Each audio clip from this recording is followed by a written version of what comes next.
Hello, ladies and gentlemen. Welcome to Spitballing. I'm Matt Taylor here with my good buddy. Kyle Amundsen. And Kyle, happy Merry fucking Christmas. Yeah, we're recording here. It's Christmas Eve, and we are at the 502 Market. Yeah. So this is a place that a friend of ours owns, Tina Anderson, along with her daughter Antia, friend of the show, been on the show. And Tina is a guest that is up and coming. Upcoming guest, yes. Yeah. But this is the place that I built that giant cooler for. I don't know. I think I talked about it on the show before, but it was about a month long obsession that I did, and this is the place. It's a really cool place. It's right on 6th Street, and they kind of have it as kind of a multiple use place. There's a they have a flower shop that they do flowers out of. They do their real estate business out here. But then this big room that we're in. Is a stripper pole? Yeah, I don't know. Is there a stripper pole? We'll find out. But this room that we're in is rentable. You can rent it out for birthday parties or whatever you want to rent it out for. So I don't know. It's a pretty cool place. And Tina asked us if we wanted to just kind of use it as our studio whenever we want to. And I said, fuck yeah, because it's awesome and clean. Right. I don't have to clean anything. It's great. So thank you, Tina. So what do you got brewing? What are you doing for Christmas? Staying home. I'm not even going to not even going to like the family Christmas thing. I'm actually Bear's got RSV, and which is crazy which is horrible and super contagious. Radical. Not to be confused with SWV. I don't know what RSV from the 90s. RSV is a respiratory severe. I didn't even ask. I wasn't even curious. Bowel syndrome. You got horrible cough and all the snot, and it's extremely. You invited me over for Christmas, you fucking asshole. It's only little kids. Well, little kids and the old and old people. Okay. But I can't take them to my family Christmas with the little kids and old people and shit. So yeah. So are you worried at all about Omicron Prime or whatever the fuck it's called now? Well, I mean, just enough to take the regular precautions, and I've got my booster. In fact, I got several people's boosters. I've got about 9 shots now. Oh, so that's good. I was listening to a podcast that a friend that I work, a guy that I work with, a friend of mine, turned me on to. God, and what the heck's it called? Never Ending Honeymoon or something like that. But it's 2 comedians, and they have guests on, and it's a really, kind of a, fly by the seat of your pants kind of podcast. It actually kind of reminded me a little bit of spitballing. What's that like? But it was fun.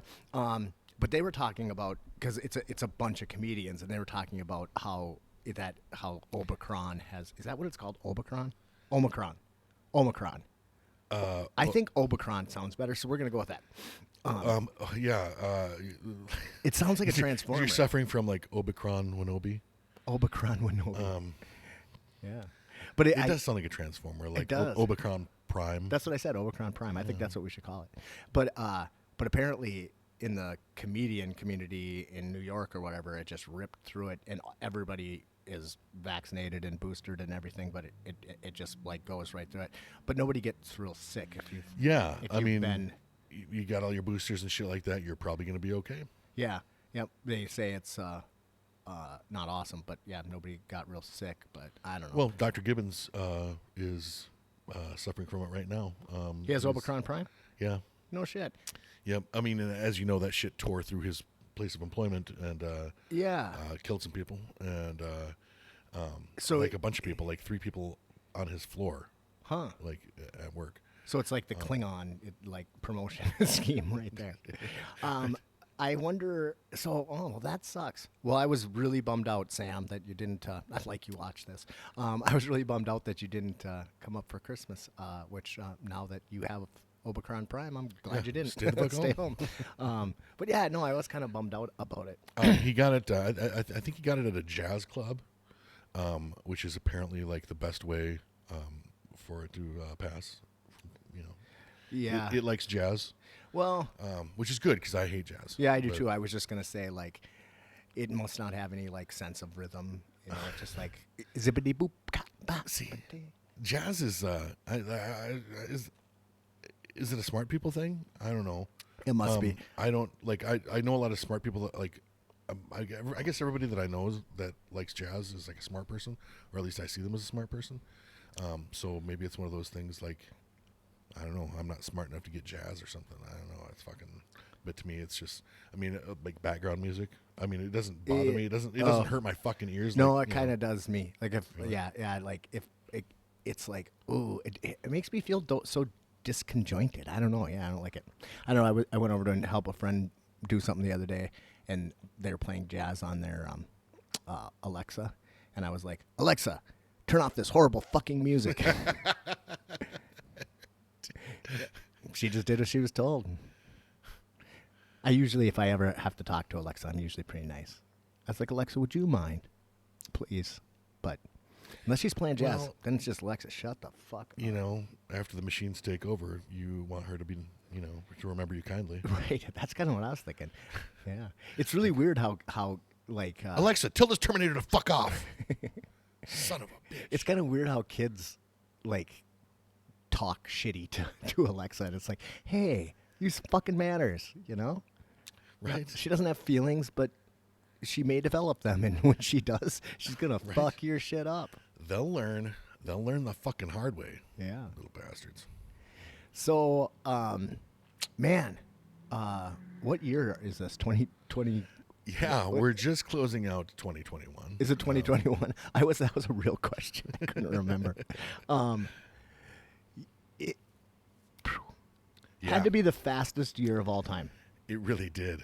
It was a fucking weird one. It was a super weird year, and it lasted at least a month and a half. Yes. I'm like, what the fuck? I cannot believe this year is gone already. I mean, there were the 4 days of summer. Yeah. And they took place in December. We had a nice fall. We did. I mean, fucking December, it was like 40, it's 50 like fucking degrees. 40 degrees out right now. Yeah, and now it's 40 degrees right now. Though I'm already sick of it. I'm already ready to just fucking be done with. I've been shoveling so much fucking snow that and then I realized the way that my garage is situated back there. Your driveway is like fucking 12 feet long, and it's all downhill.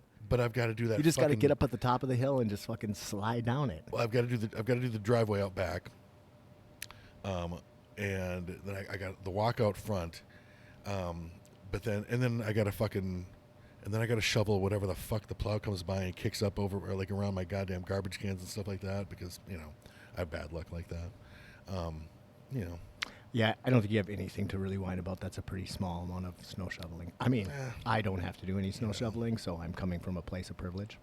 Though I did the other day buy a little Ryobi 40-volt snow thrower, right? But I did it because it was so we're working on another podcast that we keep talking about that we never get anywhere on, but called Progressive Preppers. And one of the things that I wanted to like look into is power storage and battery storage and battery charging and so on and so forth. And I'm addicted to Ryobi stuff, and I had I picked up for $5 at Habitat for Humanity the other day a 40-volt Ryobi leaf blower, but it didn't have a battery, but it was $5, and I was like, it's $100 tool, it was worth it. And you've got a couple of batteries around. Yeah, but I don't have any 40-volt batteries. Oh. So, but they had the snowblower on sale, and it came with a battery and charger, and it was cheaper than buying the battery and charger, and I was like, well, fuck it, I'll buy that thing. And so it is, you can push a little snow around with it, but the fucking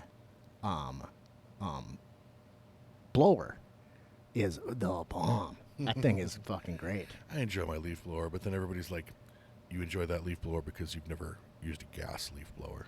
So, well, that's, those backpack gas leaf blowers are pretty fucking fun. But, I mean, how much blow do you need? Well, I forgot who I was talking to. I should have left that for you. It was such a soft pitch that I should have left it for you. But. They come along all the time. I jumped in. God, I just spilled coffee all down my face. So, What else you got brewing? I know you called for this. You called for this. I did. Although so much stuff is just like coming and went, came and gone, come and went, whatever. And like I've forgotten about a lot of stuff. I did originally. I wanted to do one because I had. We talk a lot about law enforcement on here. I got pulled over. I don't know. What was it, a month ago? Something like that. And I was like irate. I don't know if I really was irate. I don't know if I was irate with the officer. It was such a simple thing. It was Christine and I, and let's see. I think I had the baby in the car. And my son's girlfriend Felicity. I think she was in the car as well. And we were driving back from. Oh, you know what? We were driving back from Thanksgiving. Okay. Thanksgiving dinner with my family. Yeah, is that it? That might. Oh, Jesus! No, Christ. that wasn't good story. Anyway, Kyle. Yeah, this is great. I know. Everybody's fucking wrapped.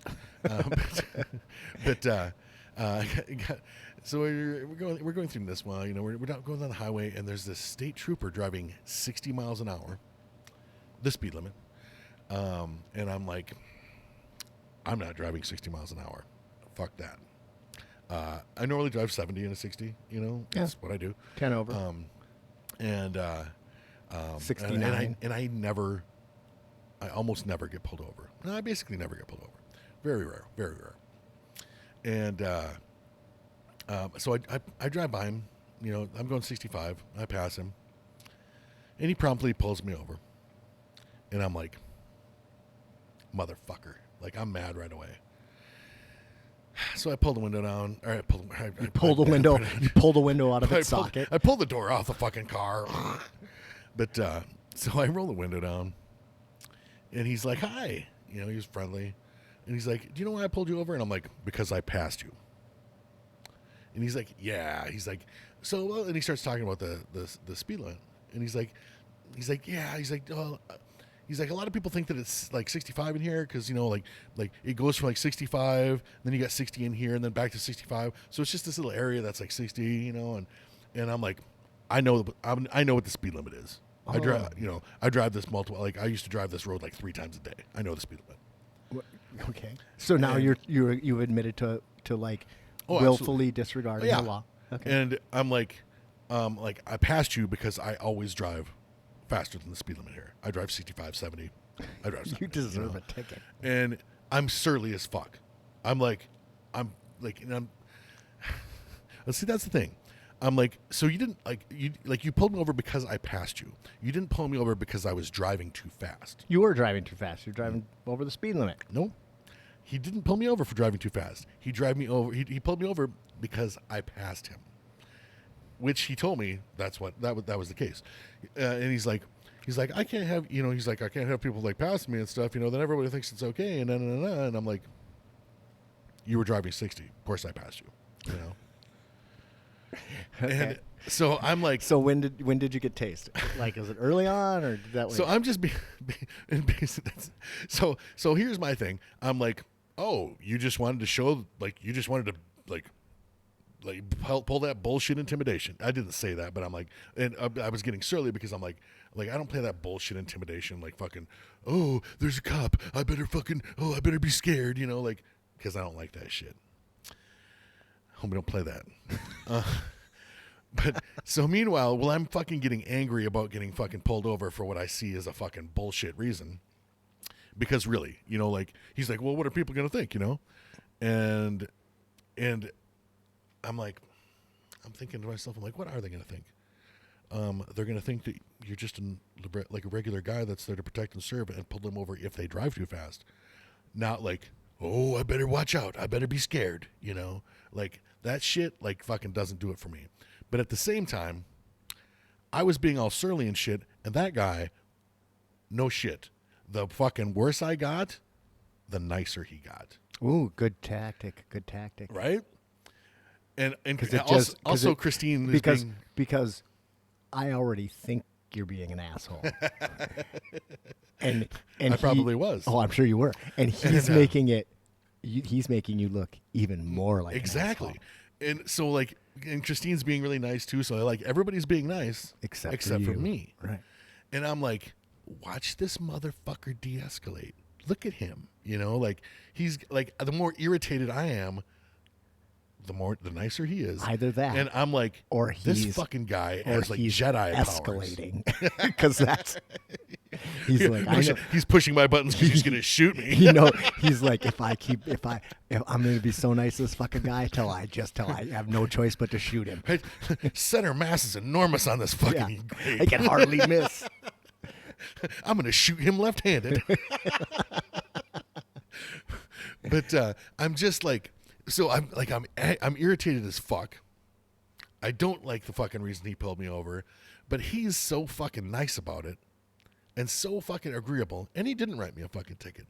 And I'm just like, but at the same time, I'm recognizing his like de-escalation skills and shit like that. And finally, like before he left, I was like, all right, you know, have a good day, you know, like, because I couldn't take this asshole act any further without feeling like a real fucking dick, you know? Well, as you were being. I'm like, I don't think so. Did he even tell you to slow down? He was just like, okay, well. No, he just pulled me over because I passed him in front of people. Yeah, well, if it would have been just us, or if I would have been, and here's the thing, if I would have been driving the other direction. No, he wouldn't have whipped around. Fuck no problem. But I passed him. So I'm like, ooh. But it's like you're saying. Watch out for you. It's like you're saying, I understand you're going the speed limit. I'm just going to go faster than the speed limit. Right in front of him, you're like, I would have pulled you over too. I also would have given you a ticket. Definitely would have tased you.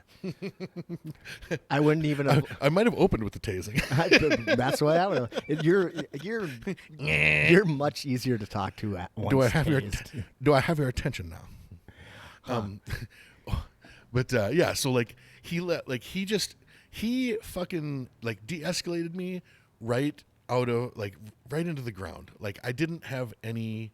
Like, I couldn't be any more of a dick because I'm just like, at this point, I'm like, it's no fun to be an asshole to somebody when they're being nice to you. Right. You know? It fucking ruins it for you. It totally does. So, you know, and if he's going to be cool about it. It's like having sex with somebody who wants to have sex with you. It's just like, fuck. Right.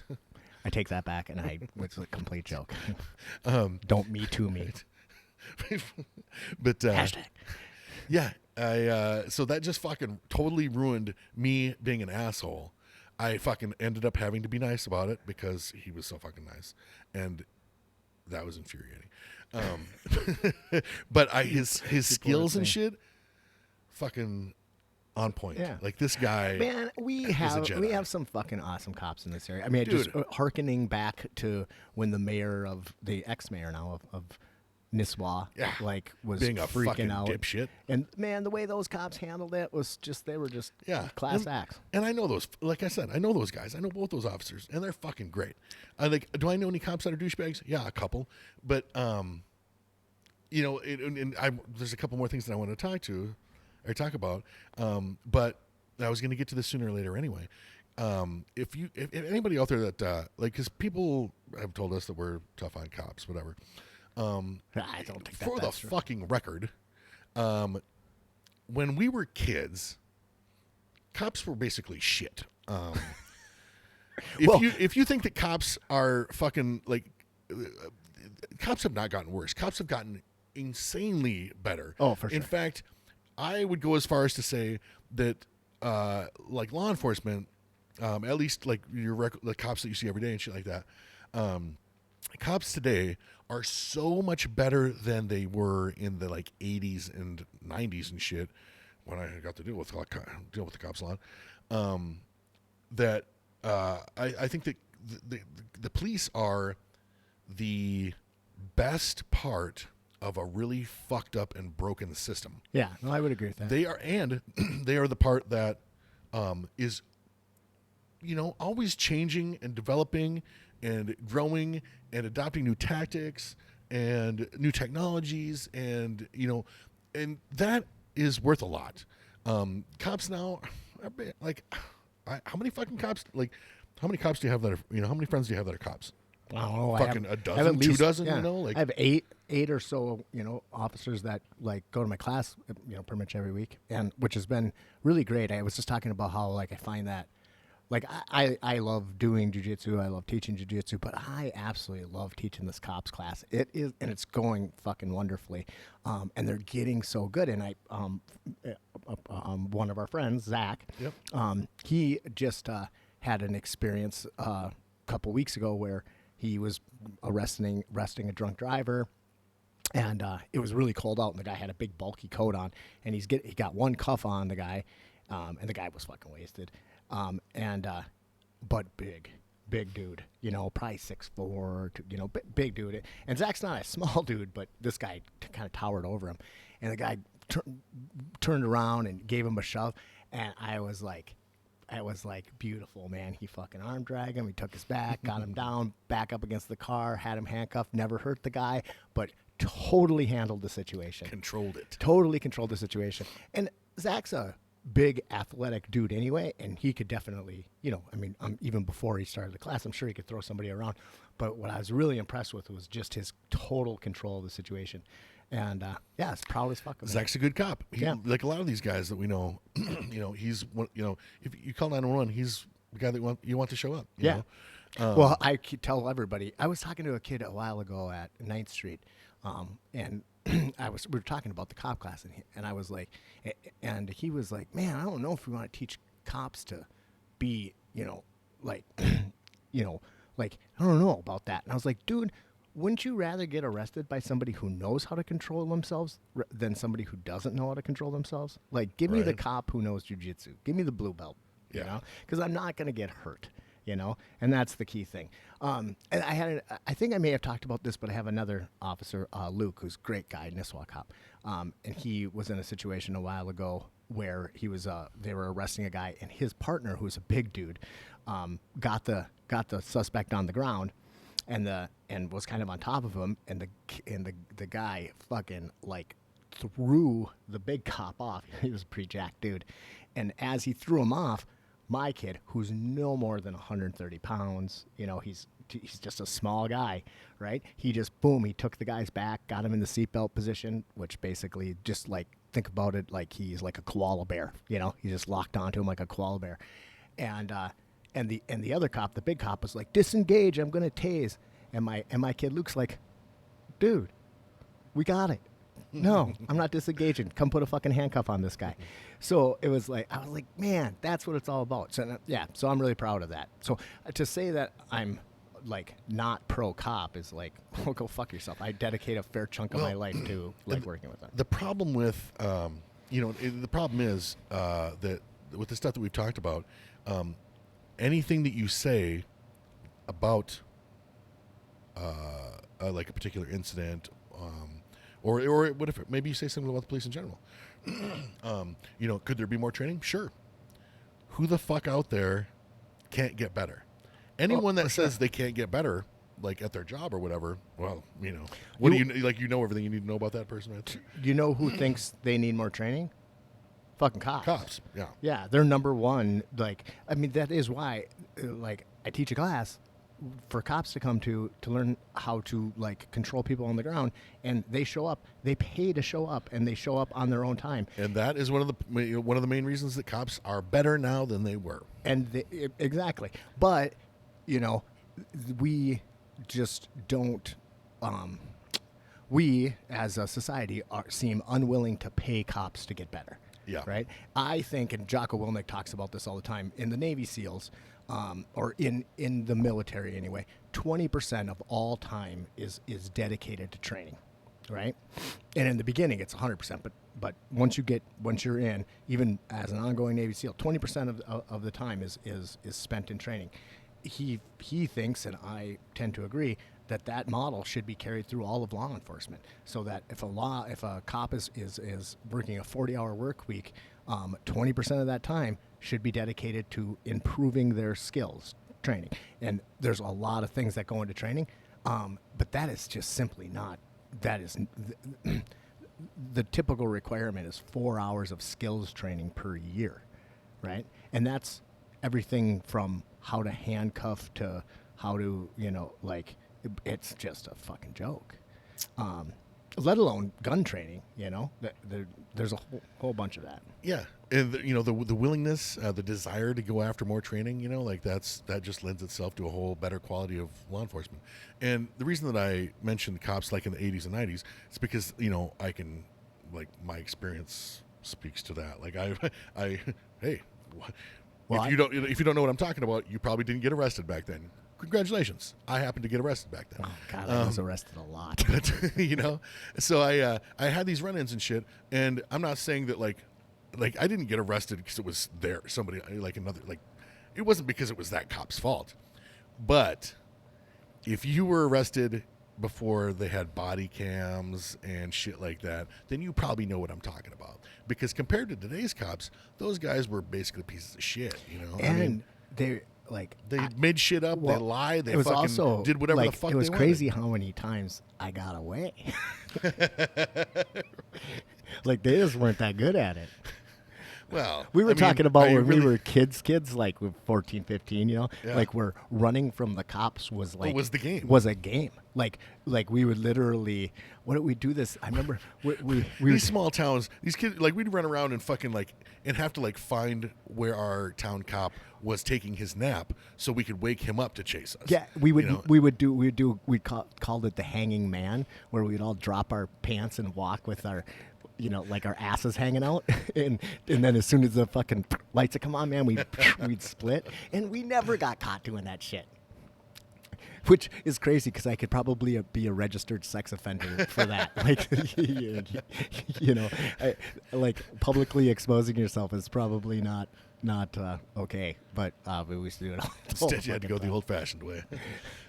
But yeah, shit. So tough on cops. I don't see it that way. And if we ever come across like that, I certainly don't mean to be. But there are instances there are things that happen that when we talk about you have to understand where I'm coming from when I say one of the things we talked about. God damn it! No, I can't remember the guy's name. The guy that got shot in Kenosha. Yeah, dude, I don't have my notes with me, but it's Blake. The original guy that got shot. Yeah, who was he was Blake was the last name, right? Yeah, Blake was the last name. Something Blake. Well, yeah, because he was black, and you never meet a black guy named Blake. That's white kid. No, yeah. It's okay. Jacob Blake. Jacob Blake, sure. So he was a black man who had a warrant for his arrest, and it was for aggravated sexual assault. The police were called on him when he was at the home of another of a person where he was in the act of trying to basically steal her car with her kids in it. So that's when the cops show up. I need to learn more about that because it's a complete fucking crazy situation. Who's the podcast that you listen to where we talked about that? It was Martyr Made. Okay, Martyr Made. But I'm going to go on a limb and say you never watched the video of the shooting yourself. No, I just watched it. You know how I know that? Yep. Because that guy got shot in the back. If you watch the video from two angles, that fucking guy, you can see the back of his. The cops got a hold of the back. Hold of on his a second, shirt. though. Let's go first. But first, they end up tasing him twice. Yes. And stunning him once, and he has a knife. I don't care. I don't care if he gets shot. Nobody ever saw the knife until there was 4 witnesses. They found it on the passenger's seat or on the floor of the passenger side. And they're like, that's the knife that he was going for. That's shady. That's suspect. Yeah. Not because I think that those officers would. But it would be very difficult to make the case that regardless of that, this was an innocent black man that was murdered by police officers. Oh, he's still alive. He wasn't murdered. Yeah, I know. That's the crazy part, which I only found out after that podcast. But it's like this was a guy who was in the act of a crime. He had a warrant for his arrest, and he was tased twice and stunned once. Like you're in the middle of a fucking battle here. Those guys, like, if you watch the video, the part of that he walks away. Like they failed to stop him until they got to the car where the guy starts shooting him in the back. Yeah. Well, he's got his shirt in his left hand, and like the back of his shirt, so you can see the back of his shirt pulled out, and the guy's like trying to get into the car, and he starts pumping rounds into him, like into his back. Because we talked about like the guy like twisting and shit, like getting shot in the front and then twisting around. He totally got shot in the back. That Martyr Made podcast, he's got a you should listen to him because I probably just mischaracterized it. He's great, but yeah. But and the reason that I like the whole well, he had a knife. Okay, here's the thing. I'm not saying that they're lying. I'm just saying that if you're in a situation like that where it behooves you to lie, sometimes you're not the most credible. Now, other officers also saw the knife. Now, there's also something to be said for those guys, too. If you've never been part of a group that would lie for you, fight for you, take a bullet for you, all that thing, all that stuff, I kind of feel sorry for you. Yeah, no, Kyle, if you like shoot somebody, like I'll totally say they had a knife. I'm in. You know, but that's and I know a lot of people are like scoffing at that, but that actually sounds reasonable to me. You would expect me to. I would expect you to. Yeah, absolutely. Right. I carry a knife just for such, which is one of the things I'm like, of course he had a knife. I found it right here. Yeah, and you're all like, you saw it, didn't you? You're all like, yeah, I know he had a knife. Why do you have the Leatherman case on your hip? Hey, dude, I just have this blank Leatherman case. We shop at the same Fleet Farm. Is that a crime?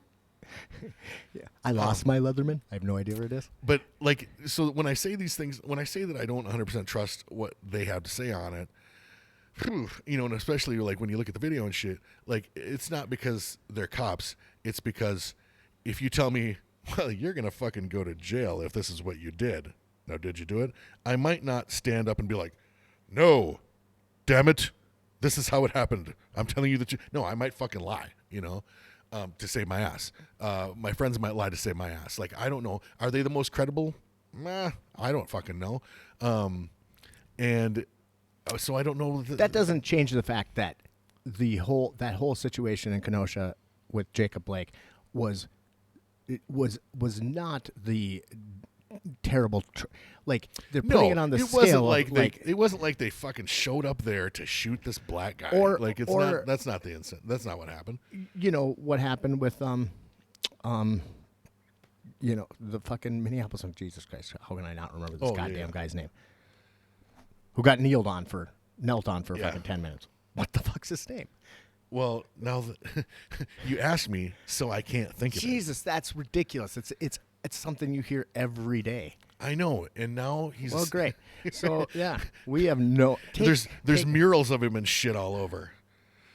I mean, I'm not saying that that's a fucking bad thing. Yeah, it's just that I can't fucking remember this guy's name. Well, that's a completely different. I mean, those things. I'm not going to look it up. Completely different scales. Everybody that's watching fucking knows it. Yeah, they're screaming the name at us. We're just fucking morons. This is why we can't think of it. It'll come to me later. But okay, so. But yeah, it's not the same instance as that. Not even close. The guy did get shot in the back. It was a little, you know, was it preventable? Yes, it was preventable. The part that bugs me is that they had him apprehended, and then he was able to get back up. That's just the part that's unforgivable for me because of lack of training. Well, see, and that's the big glaring fucking weakness in that thing where I'm like, okay, you just let him walk away and walk away and walk away until you shot him. Now I get the, you know, like, yeah, they did try to tase him and stuff like that. Okay, that didn't work. So you're just standing here like, I mean, and there was a lot of them. There was a gang of them. That's the part you of could it have prevented him from getting to his car for sure, because you should have had the training to be able to like get him down, get him on the ground. But the thing is most cops, unfortunately, don't have that training, so they end up having to resort to.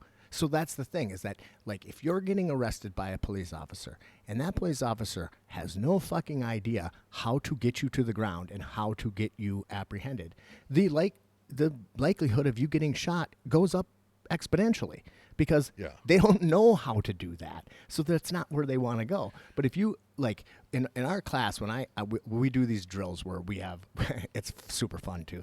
Who wants to get arrested? I'll get arrested. And then you have two cops trying to arrest the one guy. And they tried to recruit me because I've got so much fucking practice. And and when we first started doing these drills, God, it would take fucking forever because, you know, if a guy just doesn't want to go and they're all tied up, you know, and it's tough to get them. And now it's like we can, you know, even against it, doing it against somebody who's pretty fucking athletic and tough and they know what they're doing, you get a guy up who goes. So the whole key is you got to have an upstairs and downstairs. So the way we do it is the arresting officer is the upstairs guy. So he makes contact and says, okay, you're coming with me. Boom, he starts to arrest. So he has to stay on the top of the body, and the other officer goes downstairs, and they get him down on the ground. Then to their belly, we use Kimura, get them back to their belly, and bam, it's an overdeal. And once you're down there, then you the officer who's downstairs ties up the legs in a certain way that makes it so you can't get back up. It's fucking beautiful, right? I'm getting turned on just hearing about this. I'm like, like right away, like I'm thinking about two cops like Eiffel Towering the suspect. You know what it really reminds me of? It reminds me of watching, like I was watching Yellowstone the other day, and you know when the way they rope the calf and they get him down. It's like that almost. It's like you got no chance. You got no chance against a couple of guys who've been training it. Which we've got to get back to Yellowstone before we, we do need to get back to okay. Because I've been watching it too. Oh, good. And loving it. Like everyone loves it. Like the other day I was like, why didn't anybody tell me about Yellowstone? I'm like, okay, everybody told you about Yellowstone. But yeah, so like those guys. I don't know how far you are, but the new season's, I don't know. It's a little weak. I think they're running out of fucking shit to talk about. So, like those guys, it was just kind of a clusterfuck. Now, it's not the same situation as the one that I just wrote about last night, and all I wrote was that look at how mad the bootlickers are because someone that was guilty of manslaughter got convicted of manslaughter. So, and I meant to mention bootlickers earlier. So all you did was, I mean, it was the hornet's nest was there, and then you took the baseball and you just. Well, and see, there's nothing like, there's nothing anti, and of course, right away people are like, you're so anti-cop. What the fuck about that statement sounds anti-cop in any fucking way, shape, or form? Okay, so if anybody doesn't know, what are you actually talking about? What is the incident that sparked you? Officer Potter, and shit. But it's a situation, traffic stop, and she ends up. She says that she's going to tase the kid, and then she ends up shooting him instead. Yeah, right? Kim Potter was the officer's name, and she goes for her taser, pulls a gun. Shoots the kid, he dies. And immediately, like, they've got her on video, like, and of course, she realizes what she's done. She's horribly, from everything that I saw, and now I'm not in her head. I don't know, like, and it's not the most damning thing either, because I'm a selfish motherfucker myself. But, like, you've just got her, like, at that point, she's upset, she's blubbering about what's going to happen to her. And I'm like, oof, man, that kid's dead. You just killed him. And you're so fucking worried about what's going to happen. Super to you. Big bummer, right? But at the same time, you know what? I might be in the same. I might have the same fucking worries. So like in that situation, one thing I've talked a little bit to some of the cops I know about this situation that is really hard to get my mind around is that, like, well, for the most, she was wearing her gun on the right side, which is where most people carry their gun, and the taser's on the left side. So right there, it's weird that she had that, here instead of here. But then, have you ever seen how a cop holster works? You don't. No, I've never played with one of those. You don't just draw and shoot. It doesn't work like that. They don't just come out of the holster.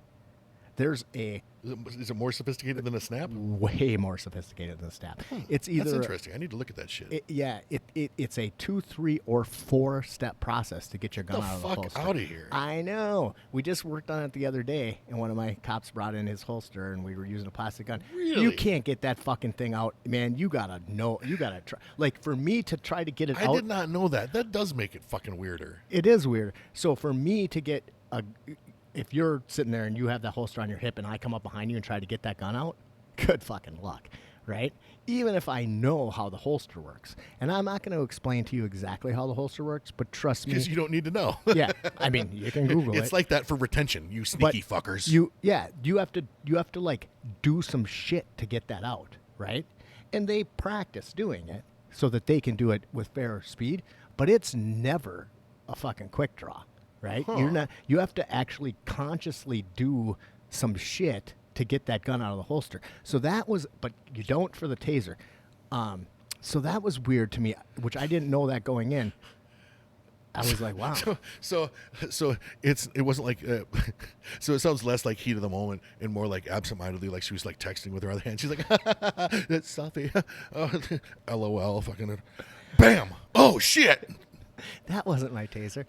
That was weird. But again, I think that's a lack of training, because what happened, we talk about this all the time, but how when you have when you're in a situation where you feel out of control, your adrenaline and cortisol kicks in, and you are no longer functioning. You're no longer using your rational brain. You're using your lizard brain, right? And your lizard brain doesn't actually make decisions. It just reacts, right?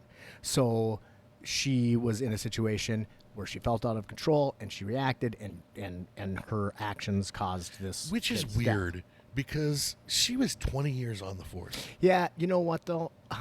I bet you... So... How many times do you think she had drawn her gun in that 20 years? Well, yeah, you never know. I mean, maybe I just talked zero. I talked to a friend of mine about this last night, because he wanted to talk about it. He was a cop that went years and years and years and years and years and years and never drew his weapon. Yeah, most of the officers I work with have never drawn their weapon, and not in anger, obviously, or not anger. That's the wrong thing. Never in the line of duty. Yeah. They've drawn their weapon in training. Have at least have not discharged their weapon. Most of them haven't even drawn it, because it doesn't come up very often. Now, I have one buddy, or I have one. He's my buddy, but he also trains. I train with him, and I don't even want to say where he works, but let's just say he works on a reservation. And holy fucking shit. Like, he has all the goddamn time. I have a guy that used to bounce with me. He works for Baxter PD now, and this, I call him a kid, but he's a fucking grown ass man now. He's probably he's been in his 30s now. But he is one of the most. He might be the most conscientious, honest, decent fucking person that I know. That he's spectacular, and he's a friend of yours. Does he know? I call him that. I don't know if he knows that I call him that. Okay. But he's a fucking wonderful guy. I mean, I should get him on the show sometime. Very impressive young man. Just got married. Congratulations. Probably doesn't watch the show. Probably hates me now. But he came back here to work, and he came from. It was like Minot or something like that. It was one of the oil towns. Okay, yep. And there, he was used to pulling his weapon all the fucking time. It's Wild West. All the time. So, again, I'm not going to say where this person works, but it's at a reservation. So typically, if there's 2 officers, the second officer has their gun drawn to make an arrest, because it goes south so fast so often that, like, whatever. Plus, they always got to worry about getting attacked by a goddamn dog.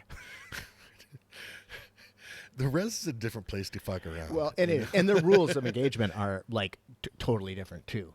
Like, because it's not that, I mean, that's the tribal police. So they have a different set of rules of engagement and all of that kind of stuff, too. So, but, yeah, it's crazy. We should do a deep dive some episode into, like, the reservation, because I don't think... a lot of people, like, I learned a lot of weird shit about the reservation in my during my misspent youth, and then, like, partying up there and stuff, and and but no shit. Some of the most legit like fucking gangsters I have ever met in my life, dude, are native cats. The native mob is and this is going off of a podcast that I listened to quite a while ago, so like don't quote me, because obviously everything I say is 100% accurate on spitballing, because that's what it's called, accurate spitballing. But like the native mob is the largest organized crime syndicate in the entire like world. It just is far bigger than the Italian mob and all that kind of stuff, but they're so goddamn disorganized that it like isn't very effective. But yeah, I don't know, talking to him about some of the shit about that we're talking about massive amounts of like heroin, massive amounts of meth, and because the res needs more drugs besides alcohol. Goddamn. Well, but it's not even so much that those drugs aren't just staying on the res. Yeah, those drugs are being brought in through the reservations, and yeah, it's crazy. I could see. I don't know if it gets really tricky though when you're working in law enforcement, because there's so much that they can and can't talk about. So I don't know if he'd be interested in talking to us, but. Yeah, and that's the tough thing, like about having. It's really hard for us to have a cop on that can be like totally forthcoming, and because they don't want to fucking step on any toes or alienate themselves from other officers. That's why the friend that I talked to last night, he's a local guy. He lives in Arizona now. Arizona, yeah, and I kind of like to get him on the podcast the next time he's up. Yeah. Because he, like I said, he didn't draw his firearm for years and years and years and years, and he worked in a much bigger area, and until he did, and now he's not a cop anymore.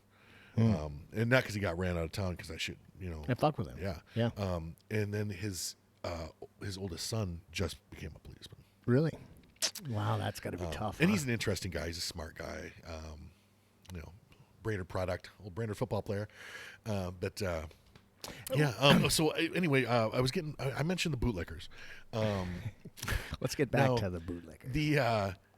Like one of the problems, you're so anti-cop. It's usually the bootlickers that say that, because anytime you fucking mention a police officer and you're not like totally fucking on their jock, the bootlickers will just come out of the fucking woodwork. So what do you define this bootlicker? The bootlickers define themselves. A bootlicker is someone that's like fucking like all in their support to a really irrational and kind of gross way. So this is a different category than the cousin fuckers. Yeah.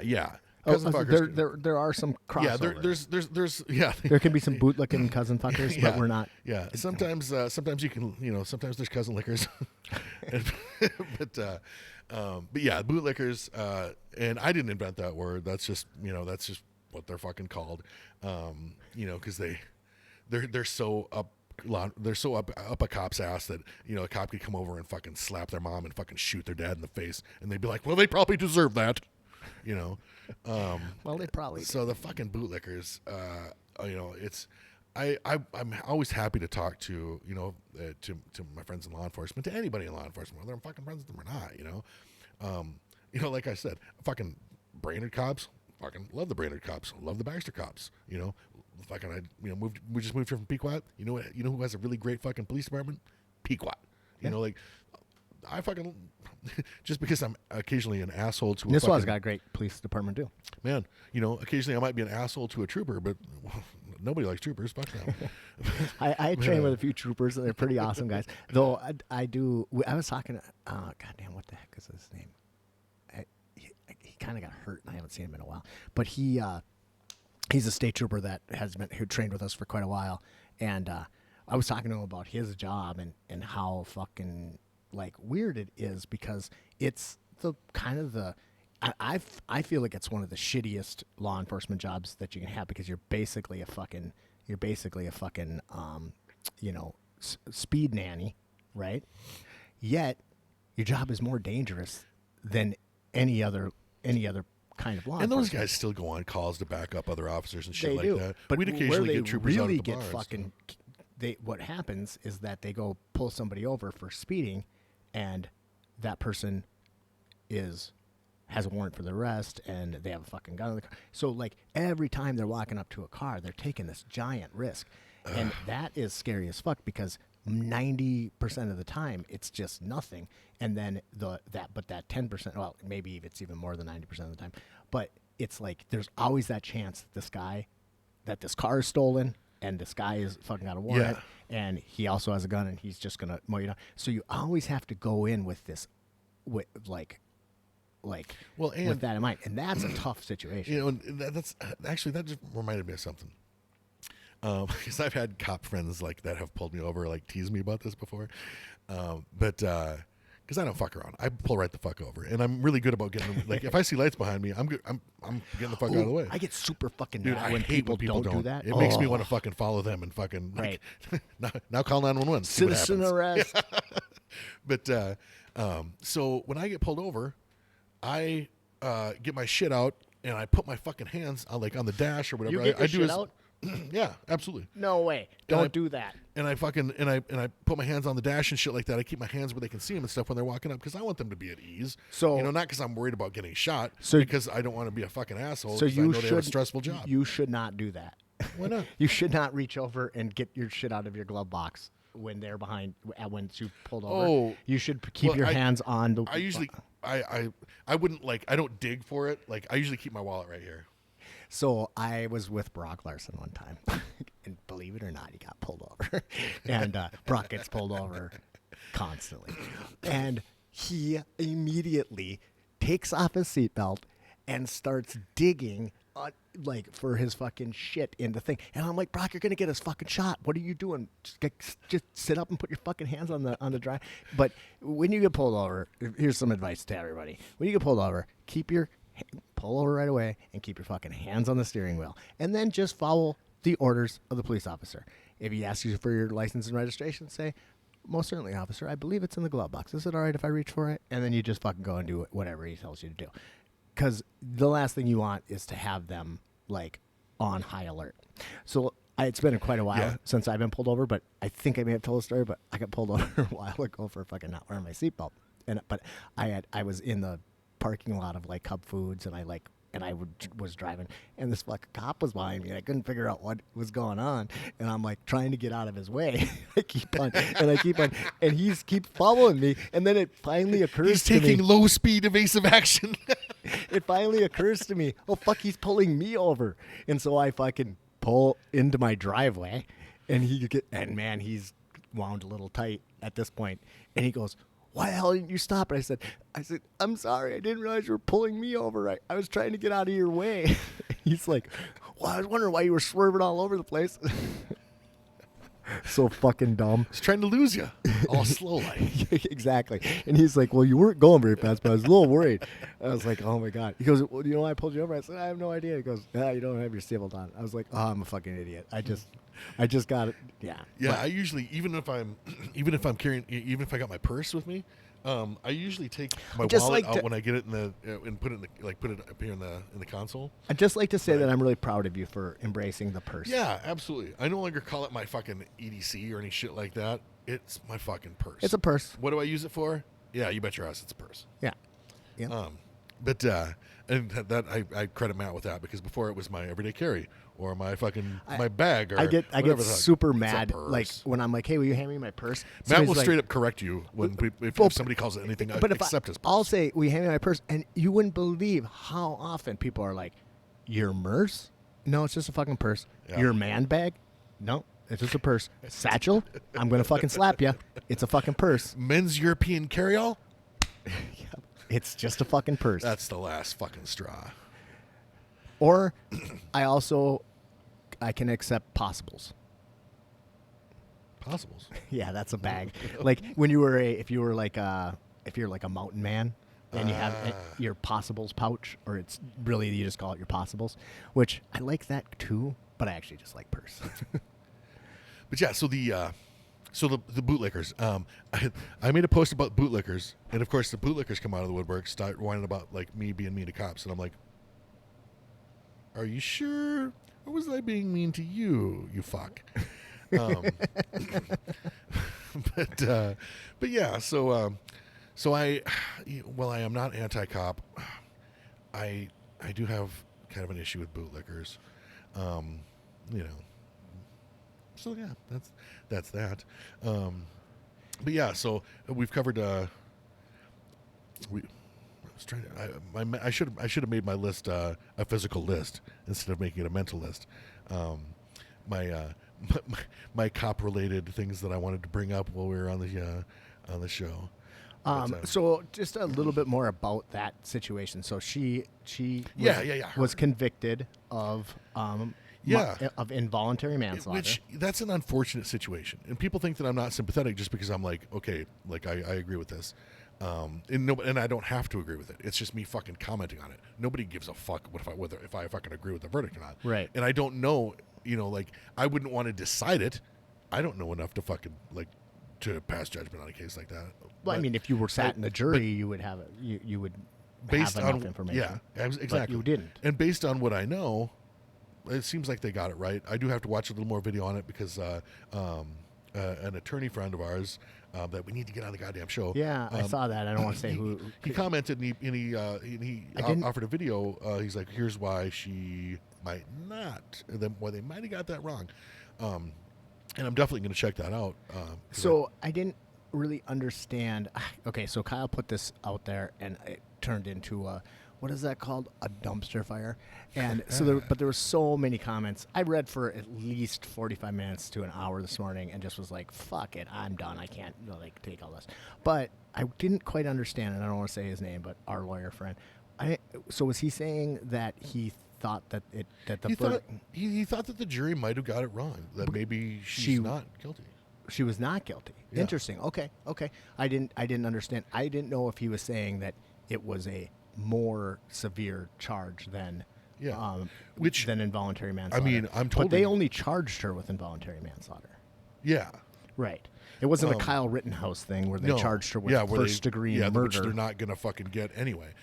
See, like, at the beginning of the whole Rittenhouse thing, I thought, I'm like, oh, shit, they're going to get that kid. But, like, in like you found out, he was not guilty of what they charged him with. I mean, apparently, like, if it's my understanding. If they would have charged him with involuntary manslaughter, they would have had a much better case. It seems that way, but I still think, at least in Wisconsin, he would have been exonerated because of the self-defense laws in Wisconsin.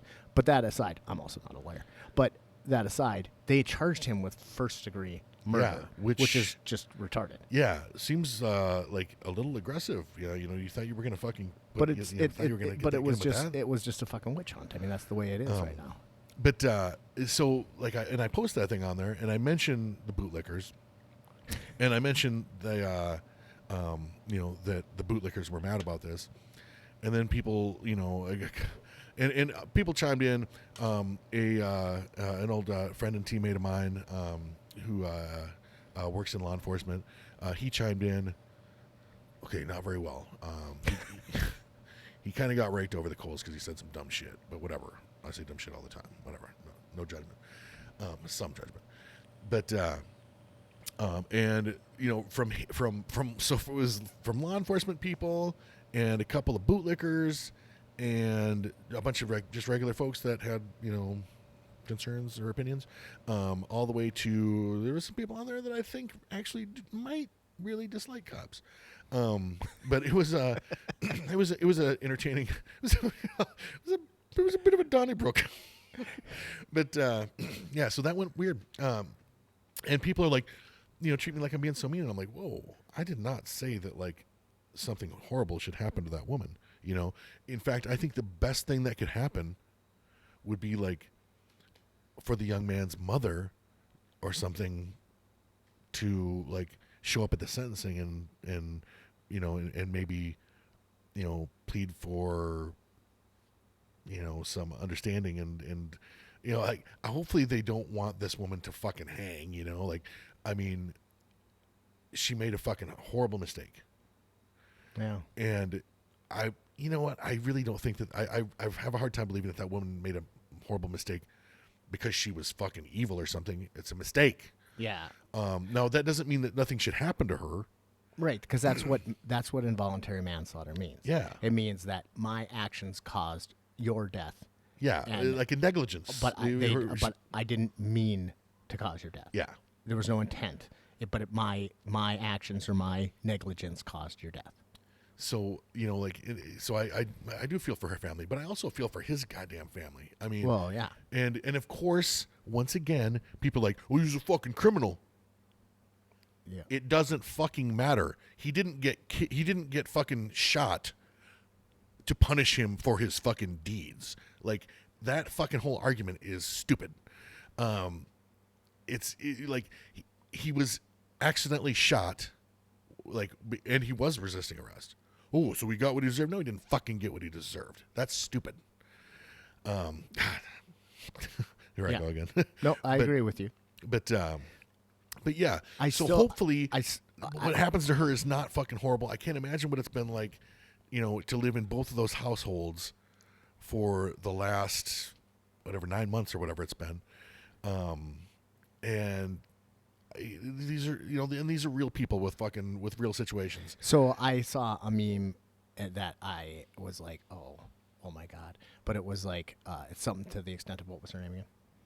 Oh, Officer Potter shoots a criminal in the line of duty and gets charged with manslaughter. Alec Baldwin shoots another friend in the middle, completely fucking mind-numbingly fucking stupid argument. And he's on talk shows. I was like, what? So that, I was like, oh, all right. The level of stupidity has bottomed out. The fact that we have to break this down means that there are some fucking painfully stupid people out there. And if anybody should be locked away from the rest of society, it's those fucking people. Yeah. He was handed a weapon by a person whose fucking job it is to make sure that weapon is safe. Yes. And now, he's a fucking actor. He's not a police officer. And he's also supposed to shoot this person for the with scene. The fake gun. Right. So it wasn't like... So, I mean, Alec Baldwin had absolutely no responsibility in that person's death. And that's ridiculously tragic. Except for the shit that he's got to live with, the fucking, that's the thing, is that, and yet for the rest of his life, he's going to have to, see that he fucking shot his friend. It's fucking tragic. Should he, if he's going to be handling, a real weapon, should he have a little training? That's up to him. Yeah, but he's and the thing is, okay, we talked about this before, but not only is that not his job, yeah, right? It's actually it would be contrary to the way it's supposed to work, because if I'm an actor, I'm not supposed to then fucking open up the cylinder and check it. Da, da, da. I mean, it's supposed to have blanks in it. Blah blah blah. If someone hands me a gun, whether regardless of what they say, I check. Because I fucking grow up around guns and shit like that, and that's know. But this this is not his responsibility. Although you could make a case that the person that handed him that gun was criminally negligent. There's definitely a case for criminal negligence. I mean, I'm not sure that there is a case in this. There was a whole bunch of shit that went on with the studio was cutting hours. There's all sorts of weird little shit. Yep. So there's probably some blame to be had. So it might be a far-reaching case of negligence. But this does not have any blame on Alec fucking Baldwin. People just have a boner for him because they know he's a liberal, and he played Donald Trump on SNL. Brilliantly. Fucking grow up. Brilliantly played. If I'm telling you to grow up, you're a real fucking idiot. I would just like to apologize to all of you out there. That may have been the funniest Saturday Night Live skit ever, when he was apologizing. Did you mean apologize? Oh, I would never do that. I would just apologize. Gina. Oh my God, it was just fucking great. Yeah. Oh man. But yeah, seeing that shit, I was like, because right away people are drawing these parallels, and I'm like, this is not even fucking close. No. I don't know what the fuck you're talking about. Actually, I wish I didn't know what they were talking about. I knew exactly what they were It's talking like about. comparing apples and like baseballs. One's a fruit and one is not. I mean, Is an apple a fruit? Yeah, pretty solidly a fruit, right? Should we take a break and do so, some? So what's our Mount St. Helen? 4 greatest. Oh yeah. Okay, so we should explain. First of all, it's not Mount St. Helen. It's Mount Rushmore. He slipped someone past me. I don't even fucking know. I don't even question it. So it's Matt's turn. He didn't have one. I kind of had one, but I haven't given it any thought. It was just a fucking. So this is like filler. Yeah. So this is our new segment. Before the break, one of us will introduce a question. Top 4, whatever, answers on the board of our greatest whatever. So if we have to build a Mount Rushmore out of whatever these people are, these would be our top 4. So hit me. 4 greatest Disney shows. Oh, tough one. All right. Well, we will ponder that quickly, and we will be right back.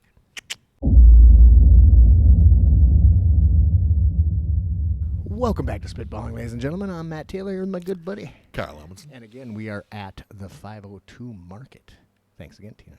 So, all right, Mount Rushmore. Yes. So I said Disney, but we're just gonna go with animated stuff like kids movies and shit, like animated kids movies. Yeah, because Disney is like pretty much owns everything. Yeah, I don't know what Disney owns, and I don't know, because there's like Pixar shit, and they own the stuff. whole Marvel universe. Yeah. So if we had to get into that, I mean, Disney is an empire, which fucking reminds me of something that's completely unrelated to this. So Nabisco did that whole, like they had their workers trying to unionize and shit, and they did some like union busting and fucking. Good for them. Wait, no, I'm just kidding. Right? So I was like, fuck Nabisco. And then I tried to buy crackers.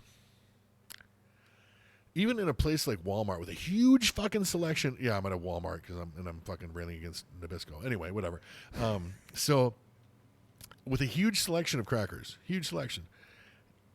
trying to fucking find crackers that aren't from Nabisco or owned by a Nabisco company, they've almost got a monopoly on the whole cracker and cookie thing. It's crazy. What's the best so cracker? As much as I want to show my solidarity. What's your favorite cracker? Honestly, I really fucking... Okay, chicken and biscuit are delicious, but all-time favorite is probably Ritz. Oh, yeah, buttery. Although I enjoy some Town House crackers, but I really like Ritz. I'm a Wheat Thins. Really? Oh, yeah. Especially the tomato basil Wheat Thins. You know what? Those are pretty decent. Yeah, I like them. I'm a little addicted to them, actually. Right on. So you're gonna start or me start? Okay, so let's see. I think I came up with the list, so you start. You begin. Okay.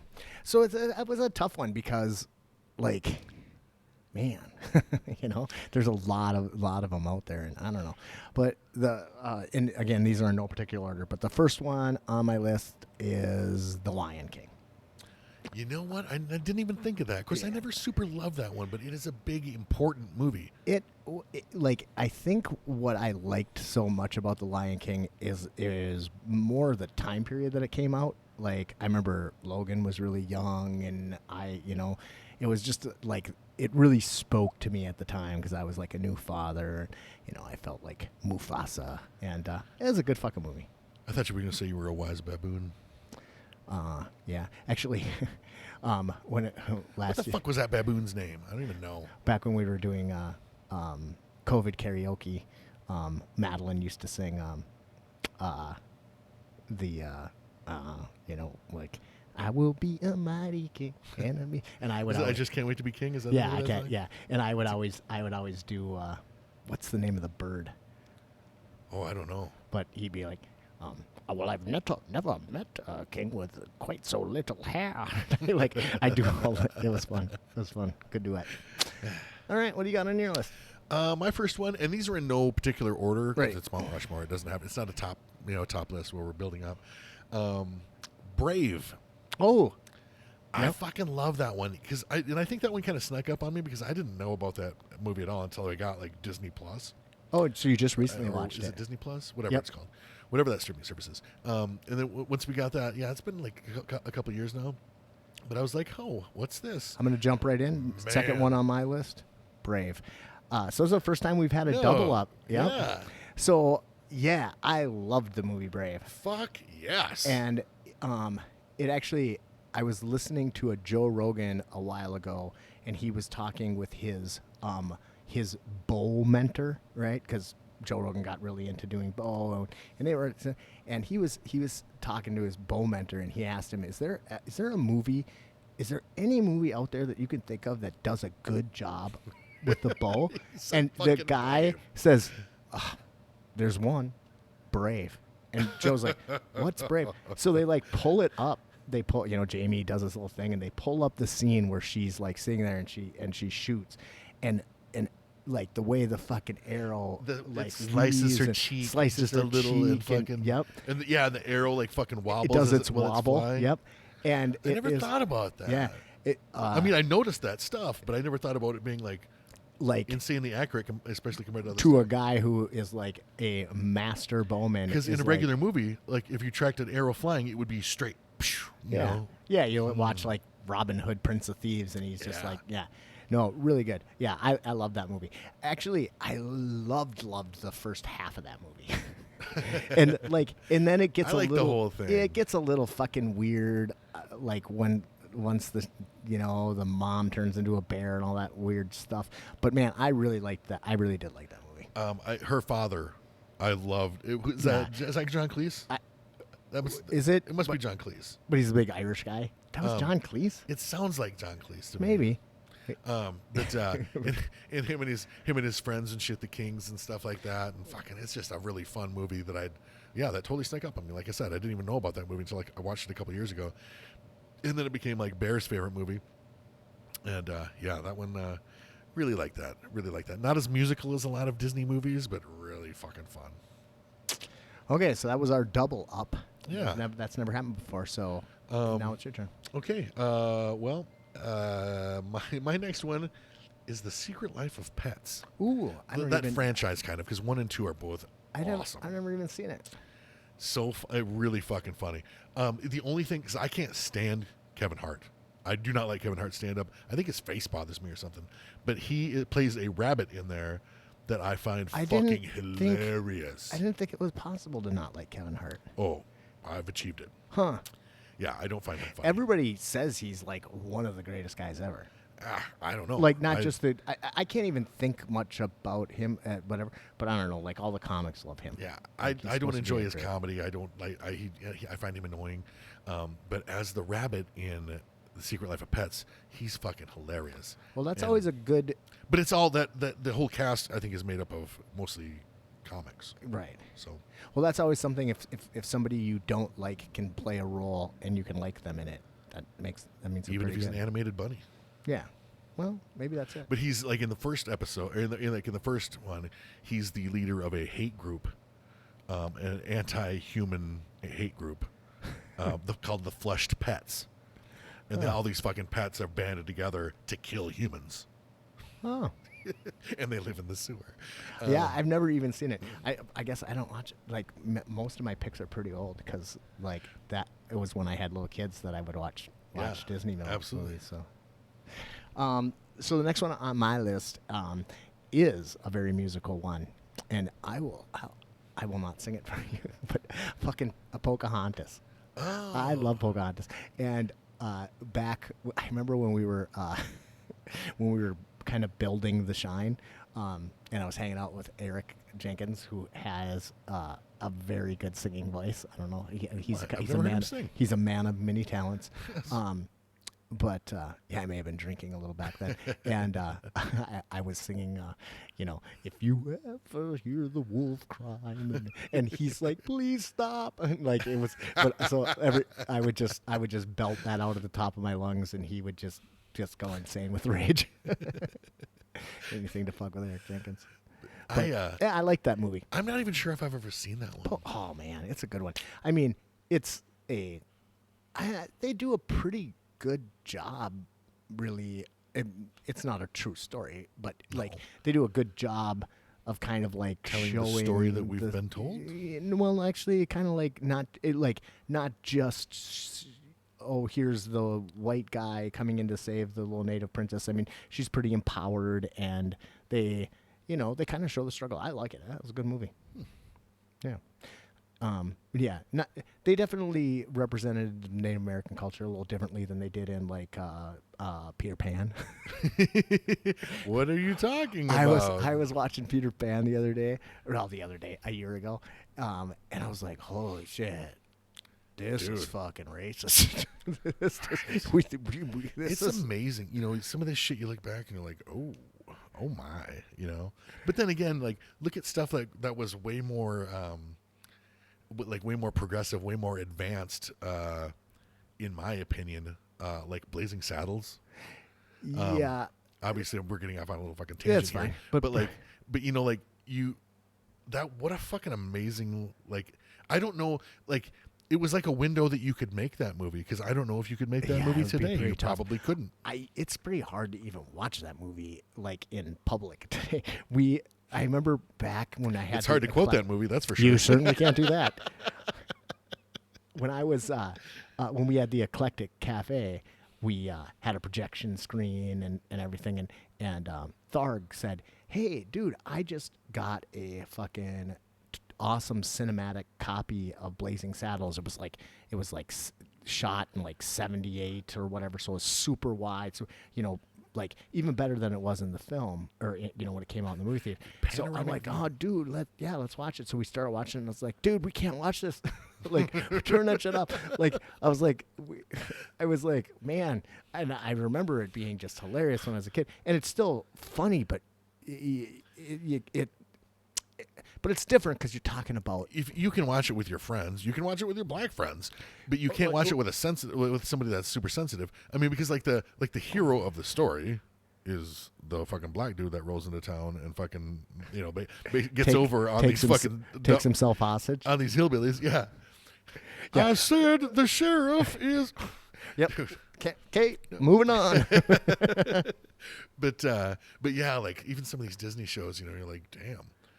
Or some of the stuff, I don't know, like a lot of shows and shit you watch, the race stuff shows up, and some of the shit is super sexist too. You're like, oh yeah. But so anyway, my next one is I think made by the same people that made Secret Life of Pets. Sing. Really, I've never heard of that one either. Which is super fun. It's very musical, and Matthew McConaughey plays the he's got the leading role. He's the showman, the guy with the theater that he's trying to keep his theater alive, and fucking has this contest and this singing show and shit like that. And it's another really good one that if I didn't have a toddler, I would have never seen this shit. Huh. That's interesting. Yeah, I'd never even heard of it. Oh, it's great. Yeah, there's actually a sequel coming out very soon.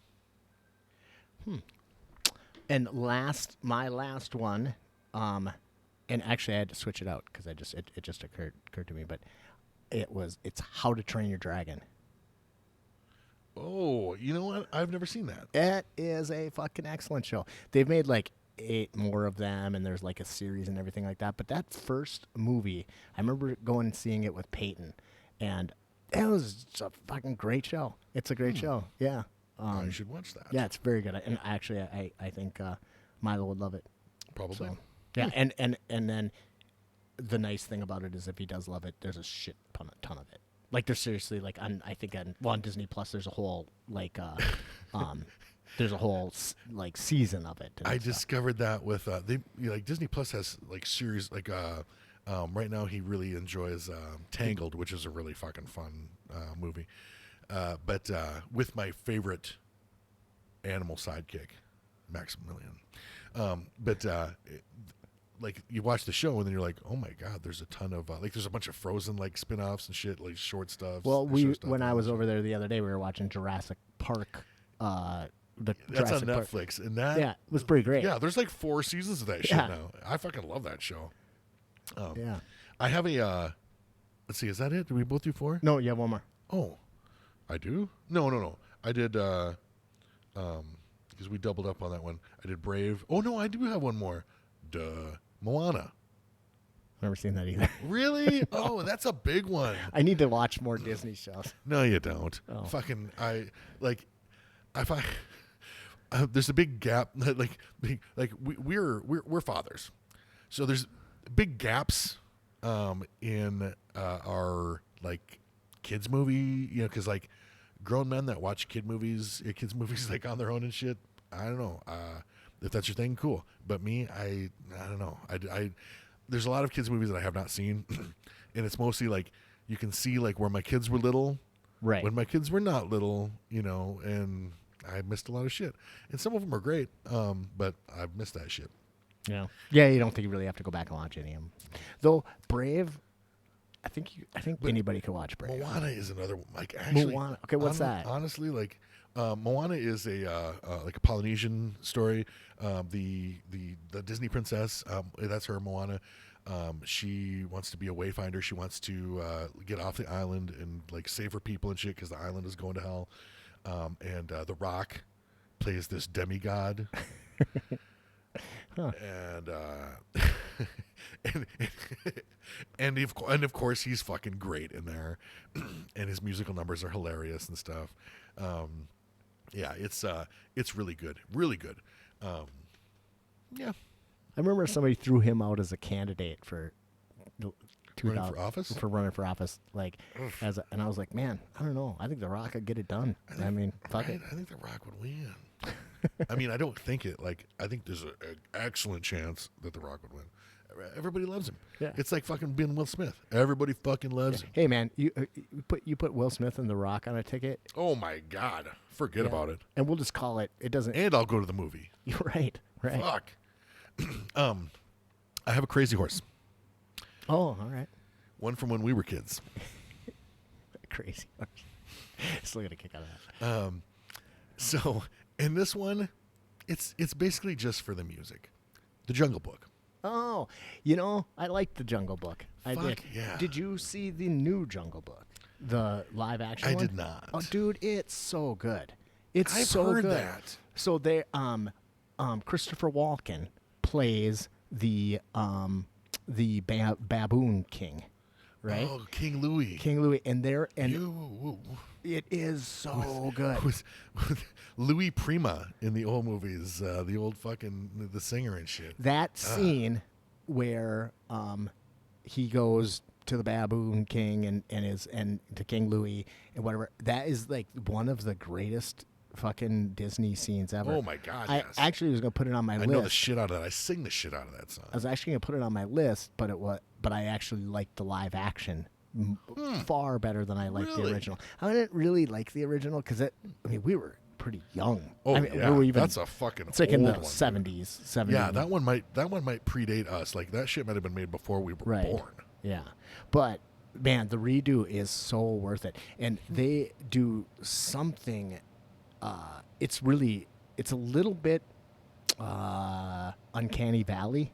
Do you know what I mean? Where, because like I think the kid is actually a real person, and then the rest of it's CG. So it's like it's in the middle between all animated and non-animated, and it almost makes you feel a little uncomfortable, but it's really well done. Yeah, they call it the Uncanny Valley, where it's like it's really close, but it's a little too close, but it's not perfect. So yeah, but I really liked it. There was the one with the train, something express, Christmas Express, Train Express, whatever, with I don't know what you're talking about. Tom Hanks or whatever. Yeah. And nobody liked it, right? Because it was a little too realistic, but it wasn't perfect. I get that. There's something creepy about like they do a lot like animals with human eyes. Yeah. In that kind of animation and shit. There's some at a deep kind of visceral level. It makes you feel uncomfortable. That's called the Uncanny Valley, and that's always. I'm not familiar with that. Yeah, term. it's what animators are always fight with, right? But it's getting to the point like they were talking some fucking podcast I was listening to about Star Wars and how when they did like Leia at the end of Rogue One, right? That they had crossed that line to where it was so perfect. How about Luke Skywalker? Well, Mandalorian? but that was the first time that they ever did that. Well, they actually brought Tarkin back for that one too. But both times you didn't even. Well, dude, when I watched it, I was like, how did they get? Like, I didn't realize it was CG. Like, it was mind-blowing. Not mind-blowing. Yes. Luke in the end of the last Mandalorian, what fucking spot on. Plus, it was really great. I like Mark Hamill. He was very cool Mark about. Hamill's a cool guy. Well, he was very cool about. He was the voice actor for it. You know, he was like, yeah, fuck yeah, you're gonna make me 20 again? Fucking sign on. So. Can I get some of these where I'm naked? And it's kind of funny because he's pretty critical of some of the ways that they've done the new movies and stuff. Understandably, yeah. But is really excited about The Mandalorian and likes the way it's going. Nice. I'm really excited about The Mandalorian. You looking forward to the Book of Fett? Fuck yeah. Being I always liked Boba Fett, and being a fucking, like, a big Tamora Morrison fucking fanboy, I mean... Yeah, I'm excited for that shit. But there's so much cool shit, coming out, and out right now. Like we talked about the Wheel of Time. Yeah. So have you been staying up on it? Yeah, but we watch 2 episodes at a time. Yeah. Because like watching like 48 minutes of something doesn't really fucking do it. Yeah, for it me. seems a little short. And I like to binge shit. That's why I haven't started watching The Expanse yet. Oh. Yeah, I've watched a couple. I think I'm caught up actually, but it's slow. But that's the way The Expanse goes. It's slow until it's not. Did you look at the article that I sent you? I did. I don't know what the fuck he's talking about. So you sent me an article saying that The Expanse. Okay, so apparently. There were murmurs about The Expanse not being necessarily over. Remember we talked about that? Yeah. So basically. When Amazon bought the franchise of The Expanse from Sci-Fi, they were able to do 3 more seasons, so 6 seasons. And then that was it.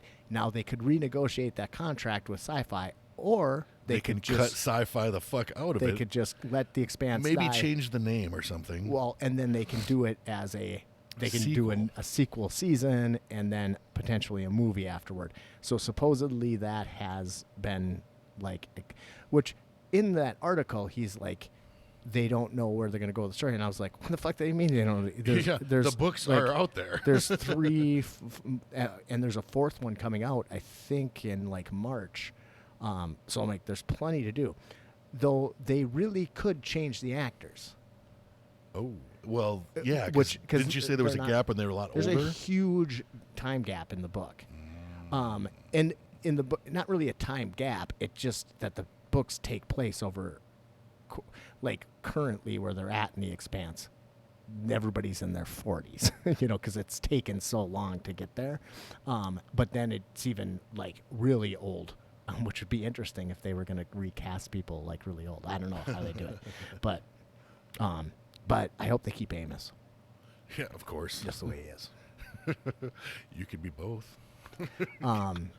That's good. So, and then you said Yellowstone. You've been... Man, so yeah. My first run at Yellowstone, we watched... You got a couple episodes into the 2nd season, but, just it didn't really catch, and we didn't fall in love with it. This time around, we've just been gobbling that shit up. We're in the 4th season now. Halfway through the 4th season. Maybe which is the current season. Yeah. Well, that's about all there is. Everybody on the... So, a character that I do not like, Travis, the horse guy. Yeah. He's the show writer. He writes it? Yeah. Really? Him and the guy that plays the sheriff. Okay. Who's marginally not very bald likable. Guy. Yeah. They write the show, and Travis also wrote Wind River with Jeremy Renner. That was a mouthful. Didn't even stumble. I'm impressed with myself. But yeah, which and a lot of those same actors show up in that, and I really enjoyed that movie. I don't remember ever seeing it. And it's quite good. It's so are they the ones that are doing 1883? Yes. So and there's a couple of other projects in the works. So 1883 is like a prequel to Yellowstone. Yes. Takes place in, oddly enough, 1883. and it follows like the Dutton early on, and they've done a few like flashbacks. I just saw the first flashback to the Dutton Ranch in whatever, like 1886 or something like that. In season 4. Yeah. So I was like, oh wow, that took me by surprise. So interesting, because the end of season 3, when the explosions happen and it looks like everybody's dead. You went from that right to season 4, episode 1, and just got the resolution right away. Yeah. Dude, it was the worst. It was the worst fucking cliffhanger. We had to wait and wait and wait, because that final of season 3, it was like, holy fuck, what just happened? And I love me a good cliffhanger, and by love me, I mean hate me a good cliffhanger. It was a good one. The first one the worst / best cliffhanger I've ever experienced was watching Battlestar Galactica, when they find the other ship with the crazy captain, and they're about to fucking open up on each other. Yeah, so Battlestar Galactica was one of those shows that I watched the second it came out every week. Yes. Right? So, like, the thing is if you were to go back and watch that wouldn't feel like a cliffhanger. No. Because now so there's something to be said about not binging. The fucking, like... Oh, it would drive me crazy. Oh, my God. The anxiety. Yeah. And then having to wait a year or a year and a half for the next one. I mean, yeah.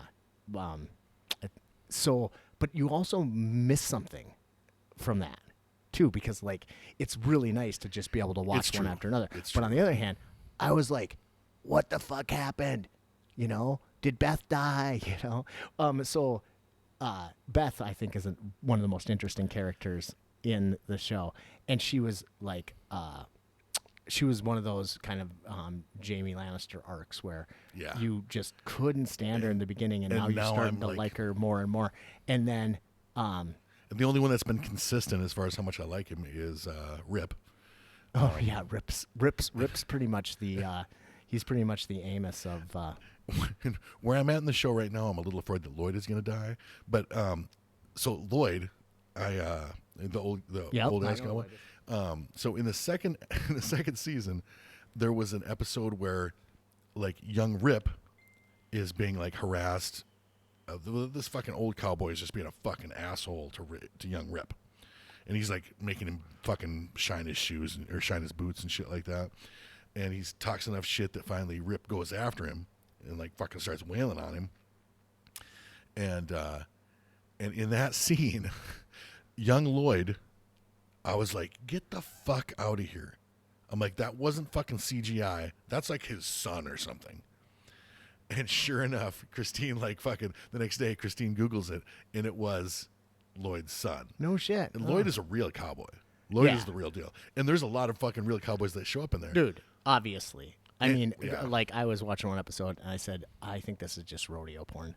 Like, it's like, yeah. And a lot of the people, like, have these weird little connections. Remember Michael Landon from Bonanza? Yeah. So his daughter is that crazy chick, the mush mouth wrangler with the fucking purple hair or whatever. Yeah, that's his daughter. There's a bunch of weird little, like, the barrel racer girl, the dark-haired one. Yeah, that is Josh Brolin's daughter. I don't know who that is, but okay. Josh Brolin, he was in True Grit. He's in Marvel movies and shit. Like True Grit, but I like the new True Grit. I really like the girl from the new True Grit. She was in Hawkeye, which Hawkeye is the very best of the live action Marvel series. That's Disney Plus. Or? Yeah. Huh. It's really Hawkeye's good. Really good. Yeah. Really good. I always thought Hawkeye was kind of a lame ass character. Hawkeye was a kind of lame ass character. This fucking trick arrows and shit, bullshit. I'm not really super. I'm just not that into the Marvel universe. Like, it's like, well, it could have been done a lot better, but it's been done pretty good. So not bad. I mean, the Wolverine was great. Actually, I do think Logan was maybe one of the best ones. So I wanted to talk about. I have this idea for a fucking for a fucking TV series that I think like somebody just has to make. So I was listening. I was kind of out of shit to listen to, and I decided I was going to go back and listen to some old Dan Carlin hardcore history stuff. And he did this, and they're like really, they're like 5 hours long. And he did this kind of deep dive into torture and executions. pretty bright subject. But in there, he started talking about the class of executioners. So, which I had listened to this before, but I didn't register, didn't remember it. But I didn't realize that, especially in Europe, about England and Germany and France and all through there, executioners were a class of people. They weren't like, so like you, if you were an executioner, you like, that's what you were a class. And typically your children, or your male children would become executioners, so on and so forth. But they were... Your daughters would just find husbands? No, they wouldn't. See, that's the weird thing. Oh, so I just threw that in there because, yeah. You couldn't... So if you were an executioner, you couldn't really associate with anybody else. You only associated with other executioners, right? And so executioners became kind of like their own little, like, relatively inbred, like, class of people that like went around. So like if I was an executioner and I had a son and a daughter, my daughter really had one choice: to marry another executioner. And it became kind of this like weird little thing. And like they were untouchable, like in the sense that like if I was an executioner and I was in the market and you saw me, you like would literally not let me come close enough to touch you. Right? So people would just avoid them. But the other part of it that's weird is they were actually pretty well paid, right? So they were a little bit on the upper end of like, because everybody else was a fucking pauper. An executioner made pretty good money. And yet they were totally not, what's the right word? They were like... They were shunned. Shunned. Yeah, shunned. And then, so I was just listening to this and I thought, oh my God, this is a fucking sitcom waiting to happen, right? Like, I can totally, like, see a fucking, like...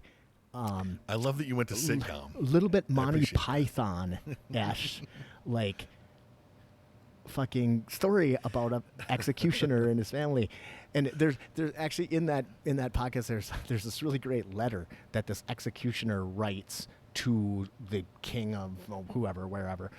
Essentially, he's a little old, and there hasn't been that many executions lately, and he's trying to sell himself, you know, and he's basically saying like, well, you know, I did botch that one job, but that was, you know, I had a shoulder thing, and I'm over that now, and I just was like, this is such a great fucking show. And I whatever. I'm even thinking about like picking it up as a little bit of a writing project. Fine. Maybe you're right.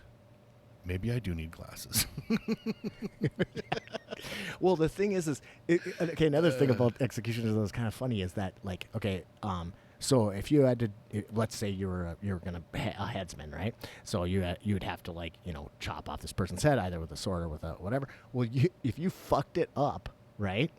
Well, first of all, that sucks for the person who's getting executed. But also, then it was totally okay for the crowd to pelt you with rocks. Oh, well. And sometimes to death, right? So it was like, you were like really, you had a lot of anxiety going into there. Plus, they kind of had a reputation for drinking a lot. Right? Yeah. So a lot of times the executioners were kind of a little bit, and I was like, oh my God, this is so interesting. I want to do more research about it. He recommended this book. He said, if you're interested in more in the executioner, read this book. And I was like, maybe I'll do a little side executioner story. I don't know how to work it into the book, but I'm going to maybe figure it out somehow. And then I've been writing my fucking ass off. You know, I have not, but I'm ready. I'm ready to get back on the horse. I had something bad happen. I had some stuff written that I'd really liked. You know, Matt and I, we've been telling you guys about our post-apocalyptic writing project. And my computer went tits up. and I don't back anything up, except this ass. But into your big garage. I fucked up. I lost almost every fucking thing I'd had written, and I've had to start from scratch. But in the process, like I remember that stuff. I remember where I was going with it. I'll do it over again. I'll do it better. And I've created a few new characters that I really like. Maybe fleshed out some characters better. We talked, as I said in my message, like that. Rewriting from scratch is not necessarily a bad exercise. There are lots of authors that do that. They write out their story and then they take it and they set it aside and then they just rewrite that story, because as you rewrite, you add more stuff in and so on. Yeah, it's not going to be worse. It's hard. So I have I don't know how you actually break it down, because the way mine works, it's not really. So I am writing from third person perspective, right? So whenever I change perspective of a character, right, then I have to change. So I'm changing the voice every time I change perspective of the character. And I do it third person, not omniscient like Martin does. Well, no, he does third person perspective. Yeah, not omniscient, but perspective. Gotcha. Yeah. Yeah. So Martin is. So it's relatively rare to do third person perspective, because when you do that, you as the narrator can only see and understand what the voice of the character can see and understand. But you're not writing it first person. You're writing it third person. So if I need to like see it from the other person's perspective, I have to switch voice, which is interesting.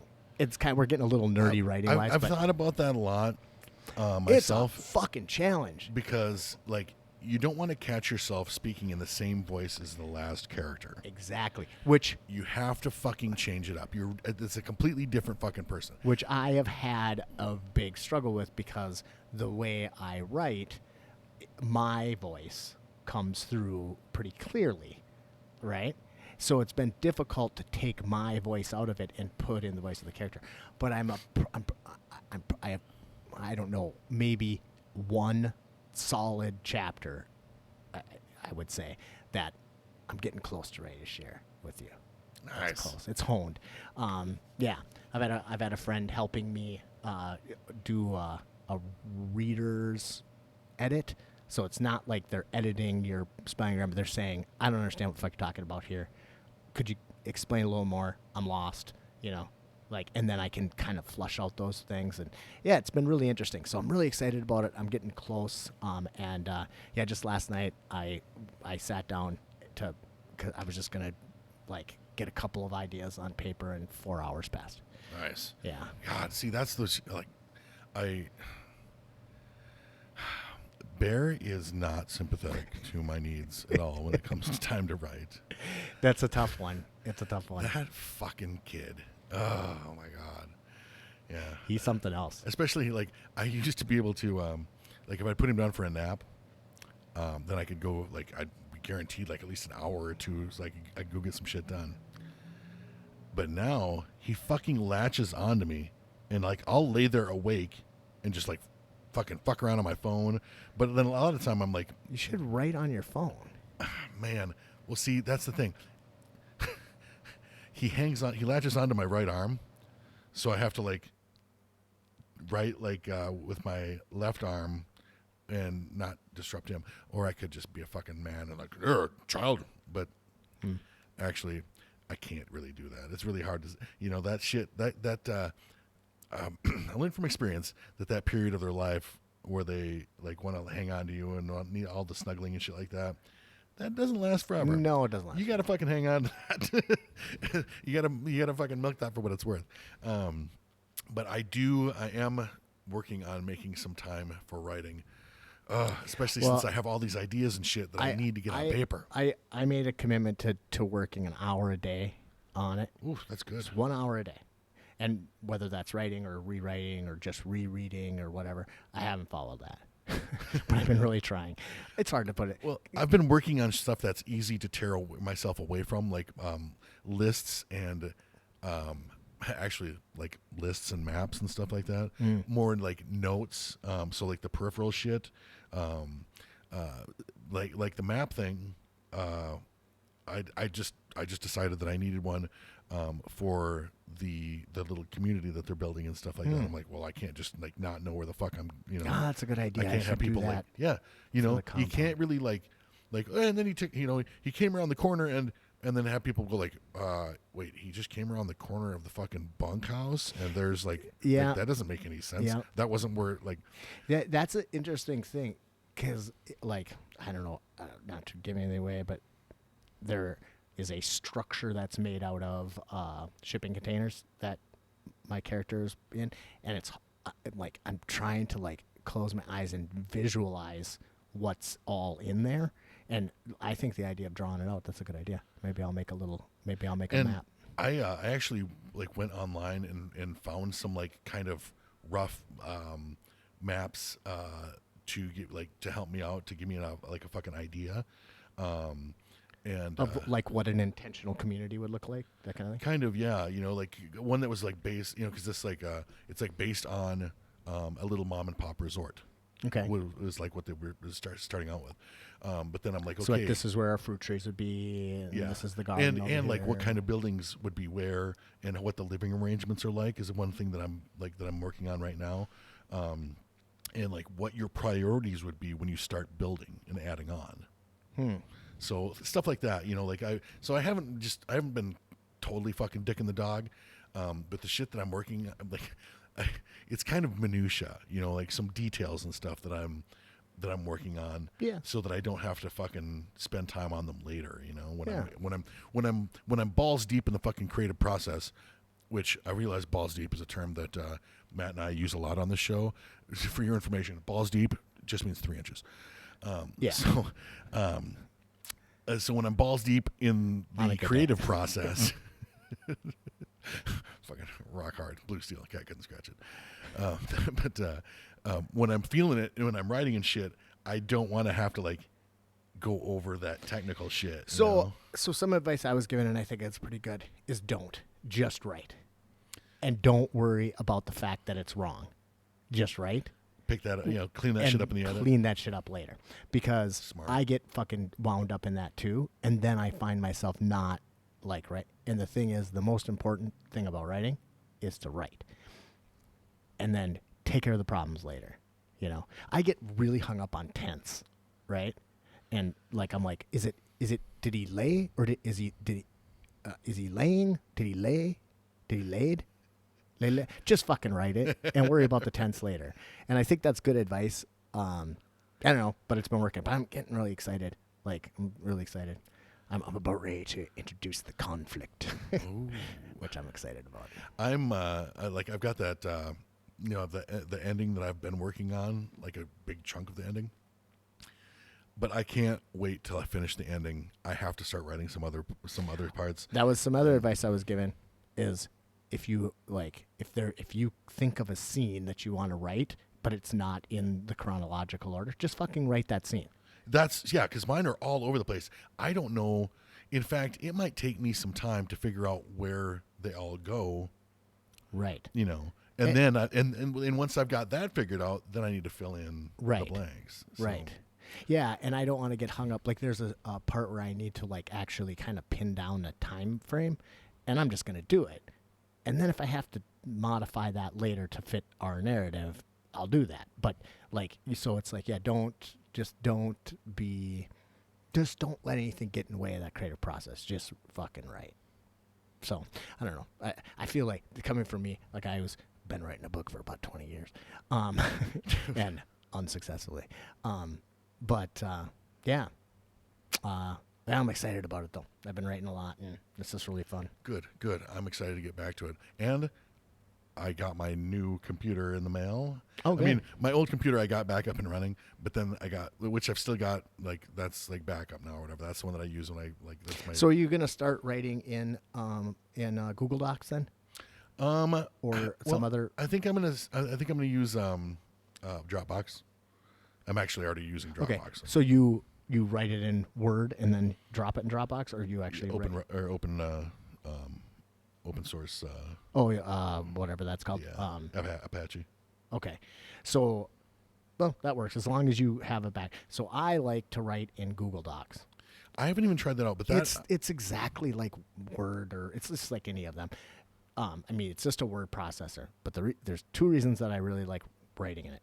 One, it auto saves, right? So like I don't have to. I can't. There's no possibility for me to be writing like 3 pages and then fucking it auto saves like pretty much constantly. That's one. Two is that it works on my phone and my computer like equally good. Gotcha. Yeah. So I can open it up on my phone if I'm standing, if I have to wait in I got to tell that story. But line rage. Okay, well, so I was sitting at a I'm not going to say the place. Oh shit, we are out of time. We're going to put a pin in that story and we will talk to you guys next time.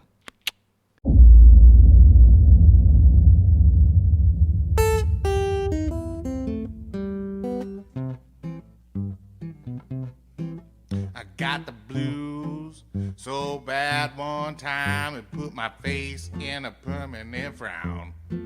You know I'm feeling so much better I could cakewalk into town. I woke up this morning feeling so good, you know I laid back down again. Throw your big leg over me, mama, I just might not feel this good again. My baby, oh my baby, I love the way she walks. When my girl gets sleepy, I love the way she baby talks. My work done got scarce, honey, all my work, it done got hard. I spent the whole day stealing chickens, mama, from the rich folks' yard.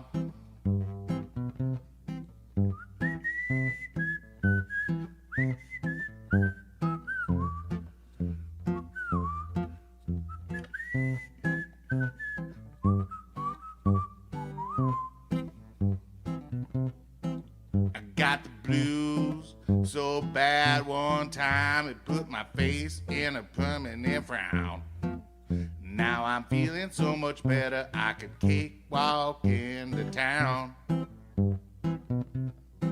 I wanna go on a picnic in the country, mama, and stay all day. I don't care if I don't do nothing, just while my time away. I got the blues so bad one time it put my face in a permanent frown. You know I'm feeling so much better I could cakewalk into town.